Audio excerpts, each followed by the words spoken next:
What's up guys, আমি বুদ্ধ, আপনারা দেখছেন দা হাংরি বং ইউটিউব চ্যানেল। তো আজকে এসেছি পুষ্পা 2 দেখতে। ঝুঁকেগা না সালা। ফার্স্ট ডে ফার্স্ট শো দেখবো বলে টিকিট কেটেছি 10টা থেকে শো, ওর জন্য একটুখানি খেতে চলে এসেছি। একটু কচুরি খেয়ে নেবো, আর আমার সাথে আছে সুজয়। তো কচুরি খেতে চলে এসেছি বিলের দোকানে। বিলে কচুরি খাবো গিলে গিলে। এখানে গরম গরম কচুরি ভাজা হচ্ছে, চারটে চারটে করে দু জায়গায় অর্ডার দিয়ে নিলাম। আর এখানে চারটে কচুরি হচ্ছে 12 টাকা। তো এখন সিনেমা হলের দিকে যাচ্ছি, 10টা 10 হয়ে গেছে, দেরি হয়ে গেছে। আর ভাই লোক দেখতে পাচ্ছ এই যে স্কুল, এই স্কুলটাতেই আমি পড়েছি, প্রচুর স্মৃতি জড়িয়ে আছে। আর দেখতে পাচ্ছ ভাই আল্লু অর্জুনের গলায় মালা টালা দিয়ে দিয়েছে, আর দেখো আইফোন নিয়ে ভিডিও করছে। 3টে টিকিট নিয়ে কাকুর কাছে চলে গেলাম। কাকু টিকিটটা ছেড়ে ঢুকে দিল হলের ভিতরে। অন্ধকার হলের ভিতরে প্রচুর অন্ধকার ছিল, আর সেরাম সিন হচ্ছিল। আইয়ে দেখতে हैं, মজা আয়েগা। পুষ্পা 2 এর কথা বলছি ভাই। চল ঝুটা। তো এখানে আল্লু অর্জুনের ফার্স্ট এন্ট্রি, এটা হচ্ছে সেকেন্ড এন্ট্রি। ফার্স্ট এন্ট্রিটা হয়ে গেছে, আমরা মিস করে গেছিলাম।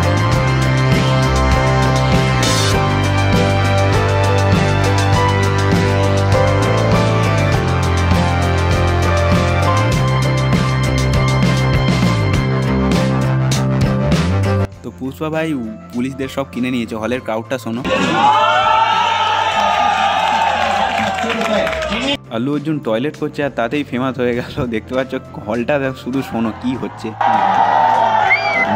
এখানে ইন্টারভিউ দিয়েছে, আর সবাই এখানে মানে পপকর্ন টপকর্ন কিনতে গিয়েছে। তো পুষ্পা 2 এর সাইড এফেক্ট দেখতে পাচ্ছ। তো ওরা একবার করে হয়নি, ও আবার করছে। রিটেক। পুষ্পা 2 এর মধ্যে এই সিনটাই সবচেয়ে বেশি ভালো লেগেছে।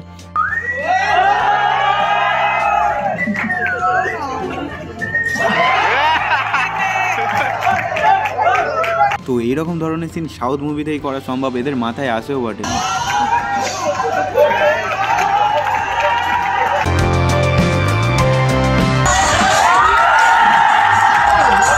পুষ্পা 2 মুভিটা খুব সুন্দর করেছে, এক জায়গায় বোরিং ফিল লাগেনি। আর এটাই হচ্ছে লাস্ট সিন। মুভি দেখা হয়ে গেছে, আর আমরা হল থেকে বার হচ্ছি। 100 টাকা ভাই টিকিটের দাম ছিল, 100 টাকা হুসিল হয়ে গেছে। আর এইটা দেখো, এই হলের ভিতরে আমরা ছিলাম, এত ভিড় ছিল হলেতে। তো আমরা 2টোর সময় বার হচ্ছি, আর হলের বাইরেটা দেখো কিরকম লোকজন। দেখে এসো বৎস, ভালো করেছে। আর ভিডিওটা ভালো লাগলে লাইক শেয়ার অ্যান্ড সাবস্ক্রাইব করবে।